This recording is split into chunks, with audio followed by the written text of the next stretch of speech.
বিচের মধ্যে দুইজন মজা করতেছে, একটা ছেলে একটা হোক, একটা কামড় খেয়ে গেলাম। তাদের এই টিউব গুলা ফুটা করে দিতে হবে, কিন্তু কাঁকড়া থেকে বাঁচতে হবে।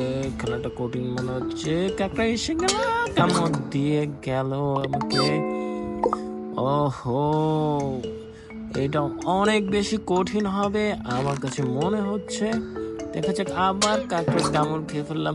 কাঁকড়াগুলো খুব দ্রুতই মুভ করছে আমার মনে হচ্ছে। বারবার কাঁকড়ার কাছে ধরা খাচ্ছি। খুব কেয়ারফুলি এইখানে দিতে হবে। কাঁকড়াটা যাক, কাঁকড়াগুলো একবার হাফ আসে, আবার চলে যায়, আবার ফুল ট্র্যাক কমপ্লিট করে। এবার মনে হচ্ছে যে পারবো। ইয়েস, পেরে গেলাম। দুইজনে ডুবে গেল। গোল। মাংকির সাথে মজা।